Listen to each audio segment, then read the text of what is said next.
안녕하세요. 시내가 책방입니다. 저는 책방지기 한 걸음씩입니다. 오늘은 정희원님의 느리게 나이 드는 습관 중에서 노화의 가속 페달을 정리해 드리도록 하겠습니다. 노년기에 나타나는 변화는 서로 얼기설기 얽혀 있다는 사실인데요. 노년 내과에서 가장 흔히 보는 환자의 사례를 보여드리도록 하겠습니다. 올해 77세가 된 김복순 씨는 10개월 전까지만 해도 하루 1시간 이상 산책과 텃밭 가꾸기를 하고 주말에는 교회에도 열심히 나가는 등 활동적인 삶을 살았습니다. 고혈압과 고지혈증으로 3가지 약을 먹었지만 큰 불편함은 없었는데요. 그러다 6개월 전쯤부터 갑작스레 소화가 잘 안 되고 오간에서 무언가 치밀어 오르는 느낌이 생겼습니다. 그리고 한두 달 전에 8개월 전쯤엔 남편이 뇌경색으로 입원실에서 간병하는 등 스트레스를 받는 일이 있었다고 했습니다. 원래도 다소 마른 편이었던 김복순 씨는 그 시기에 잘 먹지 못하면서 3kg 정도 체중이 빠졌습니다. 이후 밤에 자려고 누우면 소변이 자주 마렵기 시작했는데 자정 전후로 매일 서너 번은 깨서 화장실에 갔습니다. 이 문제로 방광약 2가지를 복용했습니다. 그러자 증상은 다소 좋아졌지만 대신 변비가 생기더니 심해지고 도통 소화가 안 됐습니다. 식사를 잘 못했고 온몸에 기운이 빠지는 느낌이 들어 바깥 활동도 하지 못했습니다. 잠이 도통 오지 않는데 소변은 계속 마려웠습니다. 견디다 못해 다른 의사를 찾아 수면제를 처방받았습니다. 그랬더니 잠이 들기는 했지만 소변 때문에 중간에 깨서 화장실을 가야 했습니다. 낮에 꾸벅꾸벅 조는 시간이 늘어났으며 점점 집중력과 기억력이 떨어지는 것을 가족들이 눈치채게 되었습니다. 체중도 5kg나 빠졌습니다.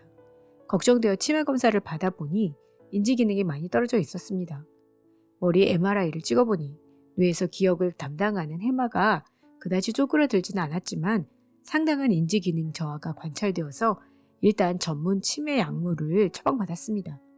그런데 그 후로 메스껍고 속이 불편해 식사를 더 못하게 됐고 낮에도 소변을 자주 보기 시작했습니다. 걱정스러운 딸이 이러다가 큰일이 나겠다 싶어 근처의 병원에 모시고 갔습니다. 기본 피검사와 위 대장 내시경, 복부 초음파, 심장 초음파, 복부 CT 등 여러 검사 결과 특별히 큰 이상이 없다고 했습니다. 그렇지만 체중은 한 달에 1kg씩 계속 빠졌고 몸에는 아무런 힘도 남지 않은 느낌이라 거의 침대에 누워 하루를 보내게 되었습니다. 휠체어에 실려온 김복순 씨의 모습은 영락없이 노쇠한 어르신이었습니다. 성인의학을 보는 각 전문 과목 의사의 시각으로 본 김복순 씨의 진단명과 문제를 보면 1. 고혈압, 2. 고지혈증, 3. 야간요와 절방요, 4. 체중 감소, 5. 변비, 6. 소화장애, 7. 위축성 위염, 8. 치매라고 되어 있습니다.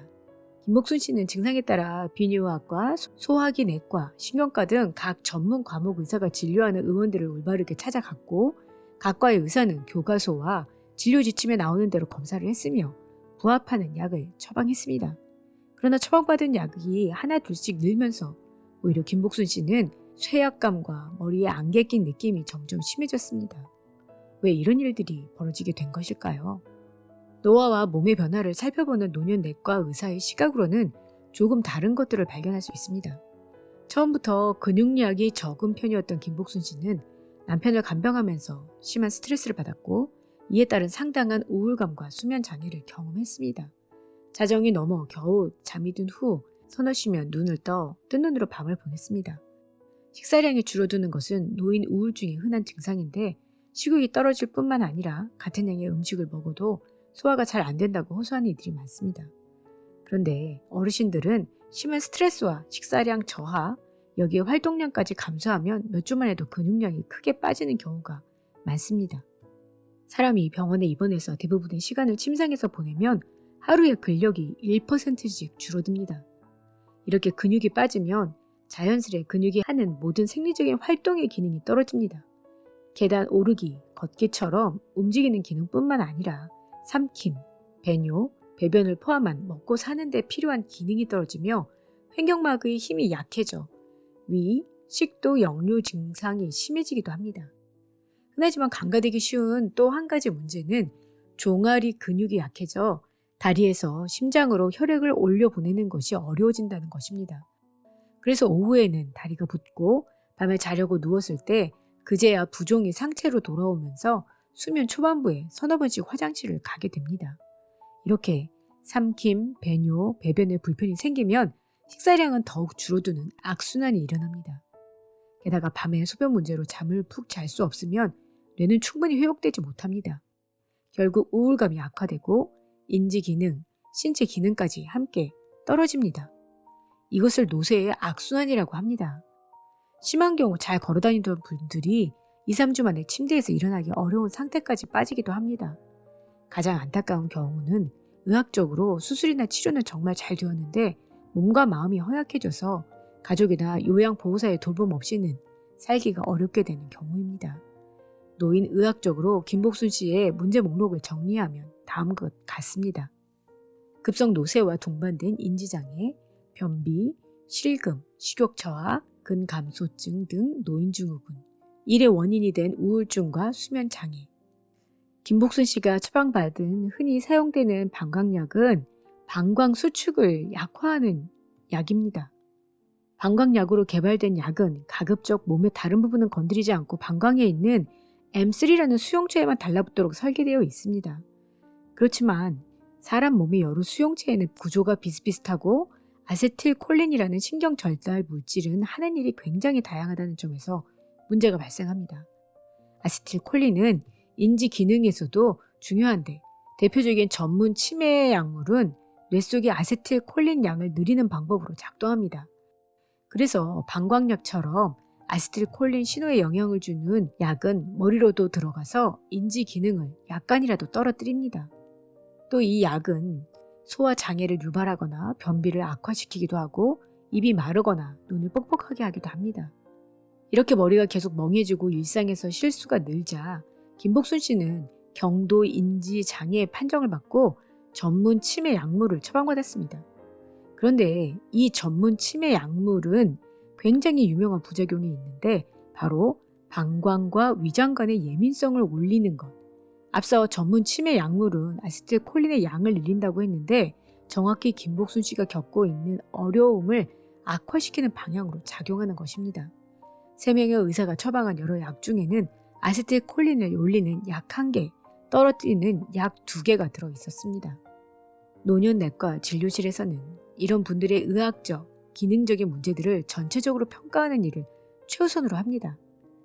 진료실에서 약사와 함께 시간순으로 발생한 일들을 정리해보니 약의 개수가 부가적으로 처방한 식욕 촉진제, 항우울제, 수면제, 밤에 소변을 덜 만들어지게 하는 약, 혈압약, 고지혈증 약을 포함해 10개가 넘었습니다. 그래서 검사를 하고 약을 걷어냈습니다.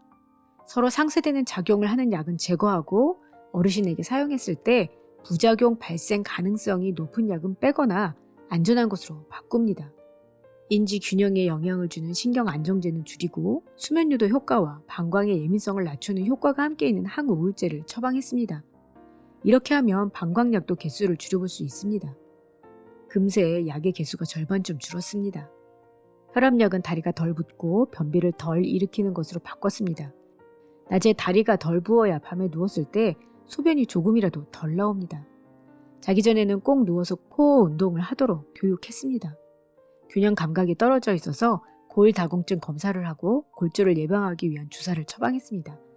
한동안 제대로 먹지 못해서 혈액 검사에 이미 영양 결핍의 징후가 보였습니다.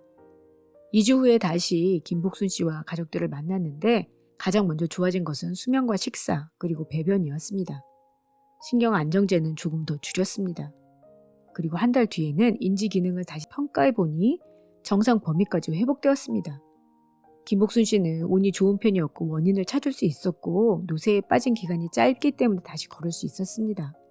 하지만 침상 생활이 3개월 정도만 넘어가도 다시 걷는 일은 아주 어렵습니다. 이렇듯이 노인에게는 어떤 불편함이 갑작스레 생겨난 개별 질환에 의해 발생하는 것이 아니고 다른 여러 가지 문제들과 복잡하게 연결된 결과에 의해 나타나는 것을 알 수 있습니다. 이 악순환을 풀기 위해서는 모든 의학적, 기능적 문제를 종합적으로 점검하는 노력이 필요합니다. 노인 증후군의 증상을 개별 질환으로 보고 약을 더하면 약의 부작용을 또 약으로 막게 되는 무한의 악순환이 벌어지는데 이를 처방연세라고 합니다. 처방연세가 발생했을 때 그 메커니즘을 밝히고 악순환을 반대로 풀어내는 작업이 필요하고 이 과정만으로도 증상이 호전되기도 합니다. 사람의 몸속에 있는 노화 시계는 내가 먹는 음식, 휴식과 수면, 움직임, 스트레스 등에 따라 그 속도가 빨라지기도 하고 느려지기도 합니다.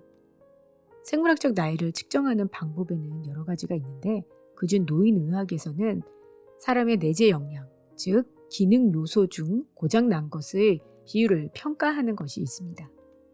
빅데이터 연구가 발달한 지난 10년 동안 비슷한 연구가 전 세계에서 행해졌는데요.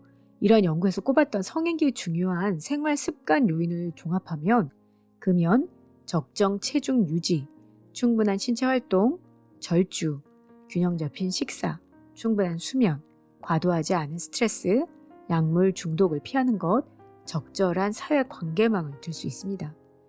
사람의 노화 속도를 조절할 수 있음이 밝혀졌는데요. 이렇게 생활 습관을 통해 조절한 노화 속도는 노년기의 질병과 돌봄 요구까지 예측할 수 있는 것으로 밝혀지고 있습니다. 생활 습관을 개선하면 단순히 가늘고 길게 사는 것이 아니라 활력 넘치고 건강하게 오래 살 수 있는 것입니다. 진료실 안팎에서 가속 노화로 여러 만성질환을 경험하거나 조기에 동년배보다 심한 노쇠를 경험하는 분들을 만날 때면 참 안타깝습니다. 현 시점에서 할 수 있는 적절한 생활 습관을 만들어야 하는데 그렇지 않은 사람이 많습니다. 가장 흔히 보는 사례로는 70대에 여러 만성질환 약을 복용하며 근육이 축나고 노쇠가 빠르게 진행하고 있는 상황에서 유튜브에서 본 당뇨에 좋다는 식단을 읊어가며 소식, 잡곡밥, 하루 2만 보 걷기를 실천하고 계신 분들입니다. 30년 전에 실천했더라면 당뇨가 생기지 않았을 식단을 이미 근육이 빠지고 있는 지금에 와서야 실천해 근육이 더 빠지는 것입니다. 이런 분들에게는 지금은 노화도 있고 당뇨도 오래되었으니 충분히 먹고 근력 운동을 꾸준하게 해도 근육량이 쉬이 늘지 않는 몸이 되셨다고 설명합니다. 매일 근력 운동을 실천하고 새끼를 충분한 단백질과 함께 먹으면서 적정 체중을 회복하면 당뇨도 절로 좋아지는 경우가 있습니다. 건강관리 전략을 수립할 때는 자기 몸이 어떤 상황에 있는지 파악하는 것이 가장 중요합니다. 나의 위치와 목표를 설정하고 이 목표에 맞추되 한쪽으로 과도하게 치우치지 않는 중용의 라이프 스타일을 받아들여야 합니다. TV와 유튜브에서 좋다고 이야기하는 방법을 무작정 실천했다가 오히려 지금 겪고 있는 불균형을 심화시킬 가능성이 있습니다. 네, 다음 시간에는 노화를 늦추는 장수 식단에 대해서 알려드리도록 하겠습니다. 그럼 다음 시간에 뵐게요. 안녕히 계세요.